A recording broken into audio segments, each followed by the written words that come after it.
being here, and take it away. Thank you very much, Todd. I was just texting Amy Tilley since she is part of my show today, a big part of my show today. Um, welcome everybody. Thank you all for being here. I will tell you that it feels like a good chunk of my time, and I probably shouldn't even say this because all of Amy Tilley's time is spent doing budget right now.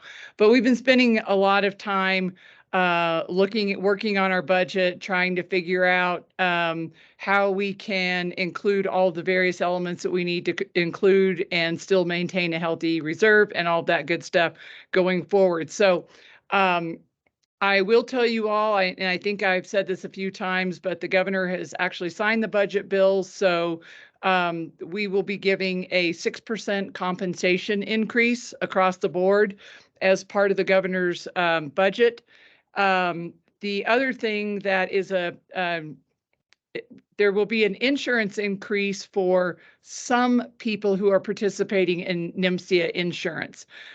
This was actually supposed to be a public school bill, but they included colleges in there also, and so we're hoping that we can get some funding to cover this element. But we are going to follow along with the the letter of the law on this. So for some of you, this will mean that the college is paying more of your insurance premiums. No one's premium will go up from this legislation. You may see a decrease though in what you're actually paying. So with that, the one thing that I had asked Amy to do for us today, as you all probably recall, we have a process where we have requests for budget increases.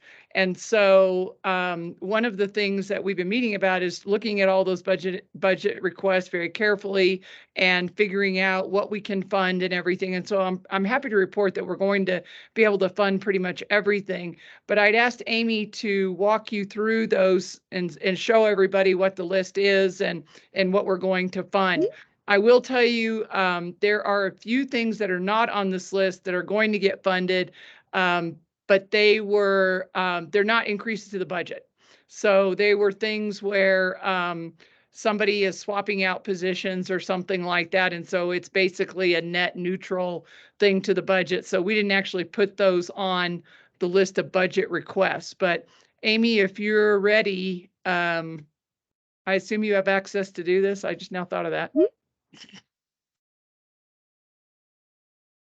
You're still muted. And I'll mute so that I don't, interfere with you. No worries. It's all a blur anymore. I can't even hit buttons anymore. I know.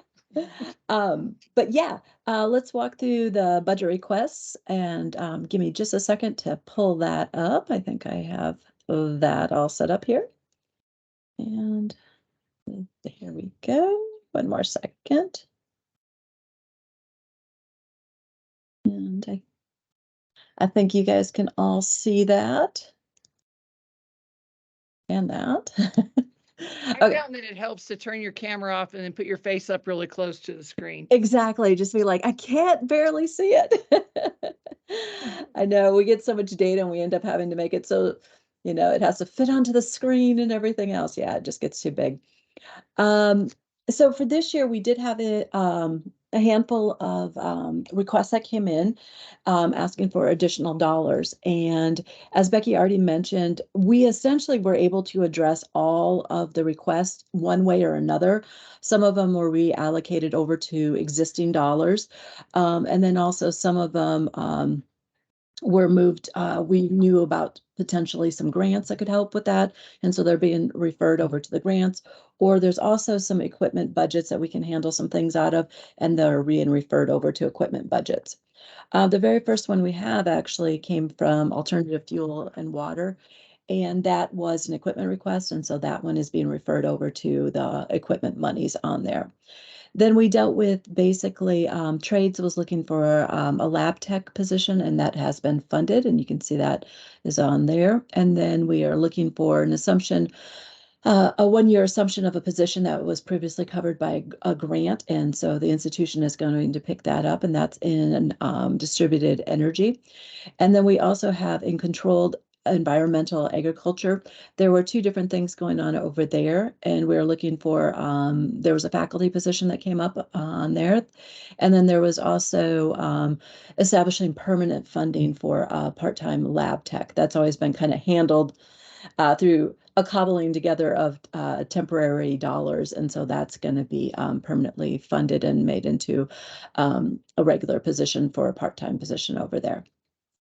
There's also over in academic and student affairs, there's two different things we're looking at for there. One is a new position for an AVP over there, and then there's also a new position for a scheduling manager. Both of those are going to have a component funded by the new Title V that we received. So it's only looking at what we need to cover for this year on the, or I'm sorry, not this year, but next year on the institutional dollars. There was also a request that came in from OPI that would deal with new assessment software, but that one has been referred over to grant funds, so that will not be on the institutional funds. The swimming pool had put in for an increase to their supply budget due to an increase in the cost for the chemicals.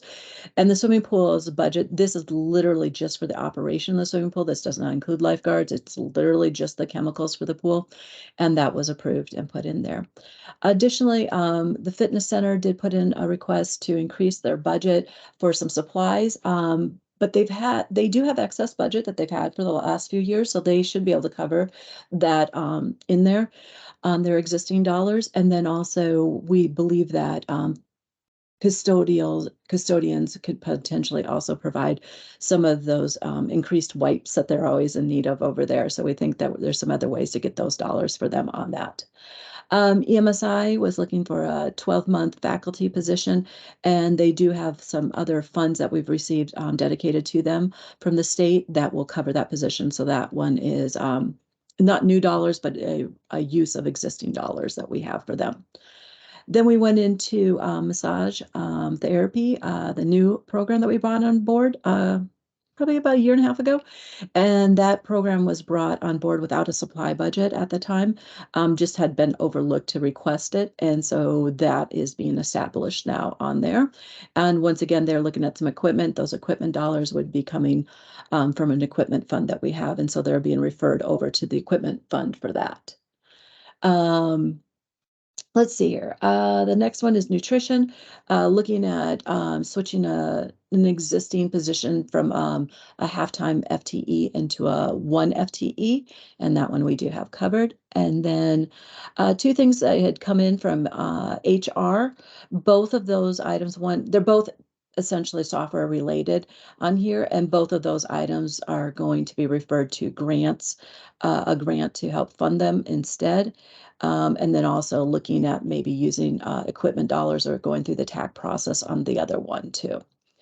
There was also another request from HR regarding a retreat, but it was realized that they could probably handle that with their existing budget. So that one was just more of an education on the existing budget for them. So they're good to go. And then there was also a request that came in for the SFLR, the lit review that we do for an increase in printing and design. And so then that has been put into the new dollars. And then looking at an academic director position over in the trades building area.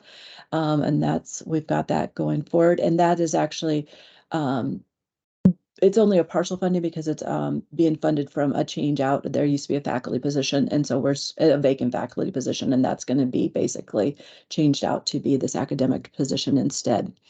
Funding for a new security officer over in security, of course. And then lastly, for machining, they are renting a space over in Bisbee Court, and we needed to get a budget established for that rental. And so then that was put into the budget on that too. And that basically is everything. Questions?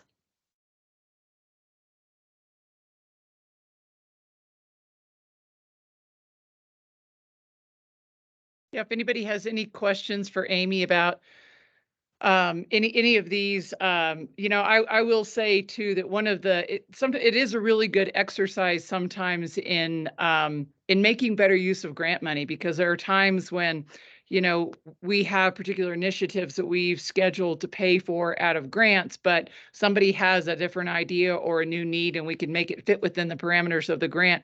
And so it gives us a way to basically onboard different positions and fund them for a while, and then gradually absorb the cost for that. It's a much more workable plan than just starting something up completely from your own funds. So here's the way, where we are with the process. We are having a work session with the board this week. So this is the proposal that my team will take to the board. And then the board will go through and ask a bunch of questions and do all that kind of stuff. And then we will have, and Amy will have to give them a whole lot more numbers and a whole lot more detail as we look at the rest of the budget in context. And then presumably they would approve this in the board meeting towards the end of the month. The budget is due to the state on May 1st. Pretty much no exceptions. And so we have to get ours passed by our board meeting in April. And so we have a lot of conversation between here and there, so that if there are issues, problems, whatever, those things surface pretty early in the process. But I want to thank Amy especially, and Veronica Gonzalez, her assistant, who they have done a tremendous job. And one of the things that we're really looking at, and it's been a little bit of a, I would say, wrench kind of thrown into things, is the issue with insurance. And so this was not a planned expense on the college's part. It's a fairly substantial expense on the college's part. This is going to be about $175,000 right now. It could grow to be more over time. So to have something like that you weren't expecting to budget for pop up like that very close to the end is that is a challenge for Amy Tilley. And I would say that she and Veronica have risen to the challenge and met the challenge, and we'll be okay. And as I think I've told you earlier, what we're doing is looking for a way to tap into some public ed funds that I have on very good authority exist and are underspent. And so, the intent of the bill was really to fund public ed insurance increases, and the state is funding those. And we're passing some of those along to college employees who are NMCIA clients, but without, of course, the corresponding funding from the state, which is sort of a prevailing theme, I would say, these days. So thank you, Amy. I really, really appreciate all your hard work on this, and Veronica too. Yes, thank you. I do have a few more updates. And so if anybody has, if you think of another question for Amy, I'm sure she can probably answer questions at the end too. So we are also in the process of putting together a package for a bond this month. I think it'll actually probably go to the board in May, but there will be an election in November this year. And so some of the projects that we're looking at will include, obviously, just sort of general campus infrastructure improvements, where you have to do things like fix your sidewalk cracks and repair stucco and all those things that cost a fortune, but that we do through our bonding capacity. But a couple of the other projects that come straight out of our master plan include kind of reworking the front entrance to the college. When you come in the front, it's not really clear whether you're supposed to go left or right unless you've already been here a million times and you know what you're doing. And then when you go into the left, and this is, it's like a big empty space that's not really very well utilized. And so that was one of the recommendations from our master planners. And so we will be looking at that. Part of that project also is improved signage and wayfinding throughout the college. So that will be, part of what, we'll put that in the bond, and then we have several years to work on that and figure out what that should look like for us. So I just wanted to mention those. Once the board approves the package that we're presenting, then we will We'll be working on the marketing for the bonds and have talking points for everyone at the college really to get involved with talking this up in the community. Santa Fe supports bonds at a really high level, but I don't take anything for granted here. So we will be working this just as hard as if we had no idea how people are likely to vote. I also wanted to give you a little bit of an update on the HLC conference that I attended and several others attended a couple of weeks ago. The President's Tract had two primary agendas. So there was a whole lot of focus on innovation in the way we do business, innovation in the way we offer programming, different things with the way that we would either transcript or offer credentials and those kinds of things, which we talk about here pretty much every day. And I think everybody's trying to, figure out how we can advance in this area. The other thing that they spent a lot of time on was mental health. And, we've talked about this a lot too, but I want everyone to know that, this is something that HLC is really concerned about and something that they're concerned that, we really pay attention to. And so the gentleman that spoke about this from Ohio State talked about offering new kinds of services to students. So everyone's dealing with the reality of having more students online. And even though students come to class in person, a lot of times students would often still prefer to do any kind of counseling appointment remotely. So we have adopted a service called You Will, which is remote counseling services. Those are available 24/7. This is exactly what we were being advised to do and what was being recommended to us from HLC. So I'm really proud of the response that we've taken. And I want to, specifically thank Thomasina and Janelle for their hard work in this endeavor and really kind of doing the most that we can to support our students. A lot of what they even talked about was having chat bots for students. And there are many, many students who are in crisis who would prefer to chat with somebody rather than see somebody face to face in a regular appointment. And that many of these appointments are taken after work hours and on weekends and everything. So I was also pleased to see some data about You Will the other day that said that of our students who are accessing this service, the average rate of approval was 9.57 out of 10, I think. So it's not perfect by any means. And we'll always need to have on-site counseling for people who want face-to-face and all that. But I do think it's an innovation in what we're doing. And frankly, it's also a requirement because HLC requires that if you have any online students at all, you have to offer fully online services in everything you do. So that's kind of a tall order sometimes. I wanted to let everybody know about the endeavor that's going on right now. The Family U Group is collecting data right now. I want to thank Catherine Allred and Thomasina for their effort in spearheading this, where they're looking at the Student Parent Resource Center, surveying students to find out what they need. Unfortunately, they're finding out that the need is extremely high, which I think we knew, but this gives us a lot more focus. The response rate has been really high, and so we're going to have some really good data that we can actually act on and have some clear direction in how we need to spend a lot of the grant funding that we've received for student parents. But I really appreciate the effort here. A little bit of an update on chess. The SIS project is going very well. Corey tells me that the workbook part of this, which people in finance and HR are probably shuddering and feeling PTSD or something when I say workbooks like this, but those actually are going to begin in June. So that'll be like the new actual the actual building of the SIS system will start in earnest at that point. Right now, there are lots and lots of pre-planning meetings going on and everything like that. I did hear a little bit of a concerning thing the other day. that there was a rumor that in some student services areas that we were likely to cut staffing in those areas as we develop our SIS system.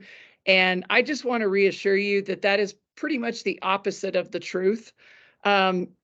Those who have been involved in the implementation of Workday know that we have hired way more people. We have not eliminated positions. And so eventually, you know, some of the people that we are hiring on new right now are temporary. They know they're temporary. They've been hired in a temporary capacity, but there is different work that will happen through Workday, not less work. And so I just want to reassure people who are in some of the areas where Workday is really being implemented right now and will continue to be implemented for the next 2 to 3 years, more than likely, that that is not the case. So it is stressful.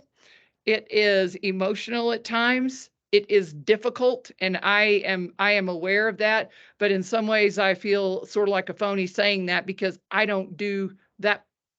I have different stressors about this project than people who are having to work on it every day and implement every day. But I know that sometimes you reach a point where you just want to, you know, scream or something. That might possibly be a good thing to do, just not in a meeting. But please know that this is to create efficiencies, and we're not creating efficiencies by eliminating positions, but it does mean that we can help more students by eliminating some of the more rote work that we have to do. And so one of the areas that we've talked a lot about consolidating, or not collaborating with all of our partner schools, is in financial aid. And it's in the compliance part of financial aid, not the part where you serve students, package aid form and all that. Every college wants to do that individually. But when it comes to the federal reporting, the return of Title IV and things like that, that is a very standardized process. And I think everybody will be stronger if we can collaborate on some of that instead of everybody doing their own thing. And it is a fairly risky venture, I would say. So if anybody has any comments, questions, anything like that about chess, I'll be happy to answer those in a couple of minutes. Also, I want to give you the latest information that I have, which I would say is not particularly good, about the proposed road closure on Richards Road.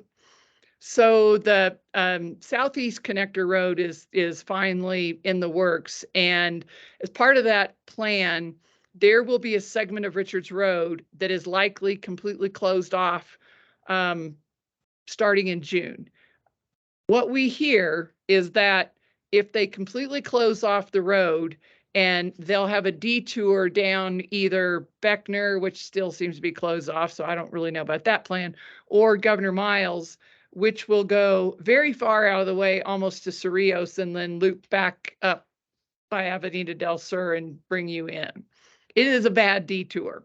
What the county says is that if they shut everything, completely shut down Richards in both ways for this stretch of road for a short time, they can get everything completed much more quickly and more safely. And if they leave an open lane, it's going to delay the project a lot and not be safe and all those kinds of things. We're still talking to them.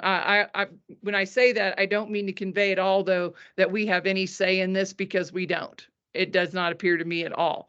So I want to visit with the county manager, let the county know that we will be open to having summer school this summer. Apparently there was some confusion about that. And that this will be it'll be a huge inconvenience for a lot of people. That said, I'm pretty sure it's going to happen anyway. There are some things I still don't know yet, though, in terms of whether or not Rabbit Road dropping down through Ashara Village will still be available as a route.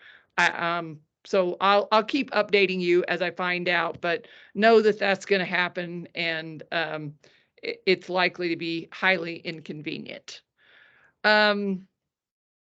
The last thing that I have on my list to talk to you about, and then I'm happy to take questions, is the bookstore. So I have received about 100 complaints about the bookstore, I think, and I know that a bunch of other people have too. So last week, I asked Nick and John Apodaca to give Barnes and Noble notice and to give them a 60 days notice and to let them know that we would not be renewing our contract with them and we will be moving to another bookstore vendor. I understand that, it's difficult to run a bookstore now, but I think what was the biggest concern to me is that I didn't feel like or anybody else didn't seem to feel like the response rate to our concerns was very satisfying. And so it's not okay that we have students who don't get their access code or their books or whatever until 3 weeks into an 8-week semester. That's not good. We can't, and these are not one-offs. So we won't have to do an RFP again. So we're going to be reaching out to a couple of other vendors and some of the vendors that we spoke with when we went with Barnes and Noble a couple of years ago. And hopefully this will be a whole lot better experience. And I'm just kind of horrified actually at how this has gone. So I'll keep you posted again as I know more about those things. Those are all of the updates that I had. I just want to reiterate what Todd said about April being Community College Month. So we do have some great events coming up, starting on Friday, then throughout the end to the end of the month. Please come out and support the college and your colleagues and our students and everything, and celebrate Community College Month. I appreciate all the work that's gone into these events. The President's Diversity Advisory Council has done a lot of work on getting ready for the diversity event. I know the CEA folks and the automotive folks have also done a lot. So I think there'll be really great events. And with that, I am going to turn it back to Todd. If anybody has any questions about any of these things that I talked about, or if you have some other thing that I maybe should have updated on, or you have a question about, I'm happy to try to answer those too. Thank you, Becky. Yeah, there was a link that I think it was Laura shared. I'm going to share it again on the road work.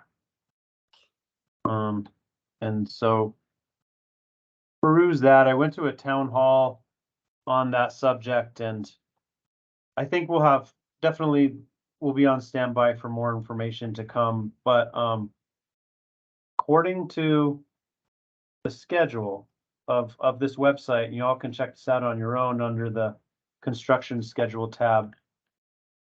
That Dinosaur Trail, Richard's closure is titled 1A, and it's scheduled for late June through mid-August of this year. So we've got, it's not happening next week, but these are also fluid situations. So we just all have to kind of collectively keep an eye on it. We have a question about, is there any update on food services? Only that food services is going to try to have the coffee shop opened in May. So they are they're starting with that. And then from that, they'll have the full-blown cafeteria with a softer opening during the summer and ready for the fall.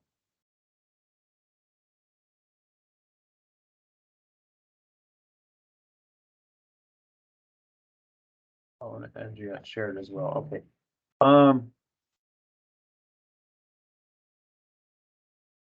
Corey, it seems like you answered this, but I'm going to just repeat Lenny's question about the cell phone tower.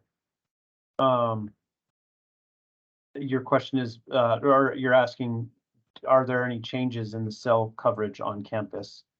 And Corey responded that we are waiting on P&M Power for the cell tower. And we'll have to be in touch with the date. She says, I don't have a date. I'll check again. Corey, hi. Hi, just a quick update. So as of April 5th, everything was complete minus the meter. So it's actually just the meter. We're waiting on, no ETA, but hopefully in the next couple of weeks. So I'll Yay. post when I know. Thanks. Thank you. Thank you.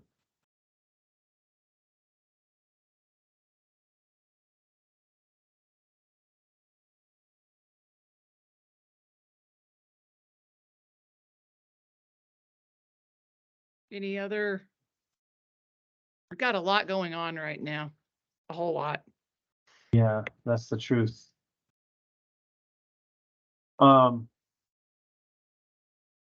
Okay, well, that's good. We a lot to digest there. I know that Trish and team are recording this, so we can that'll be accessible if we need it. And Sarah Hood, hi. Hello. So the signage, I had Valid passed on some executive team notes, and I'm just curious about the detail, whatever details you might have and can share. Is it going to be more electronic, technology-oriented signage? I guess what I'm mainly interested in, and I posted this in the chat, but it would be great if we could have some bilingual signage around campus. Is that something that's possibly being considered in some form or fashion? That's a good question, Sarah. And yes, it is. So this, this has come up as an issue, I don't know, a lot of times since I've been here. And now would be the time to work on this. So I think we're going to have to, we'll have a group to meet on it. And a couple of people have already told me that they're interested. So Sarah, I don't know if this is you volunteering or not, but I think you would be a great volunteer if you're not volunteering. But we need to look at technical solutions as well as, and Corey's probably sitting here going, "Don't say anything else," because it's so hard for us to implement anything technical right now. But I've actually been looking also at, there are different applications that are part of other software that we have said we're going to have to figure out how to incorporate within the next few years, where they include like wayfinding on a campus. And so, for certain students, I think that is probably the best option. But, now we need to have a fuller, more all-encompassing approach to this so that we can really think about how we can help students find their way through. And the thing for us is that I don't think it's going to be the same for all of our major demographic groups of students. And so we probably should look at all of those things. But yeah, I think that some bilingual signage is probably a good idea. Great. Yeah, let me know who to reach out to. I'm happy to volunteer. I've got your name.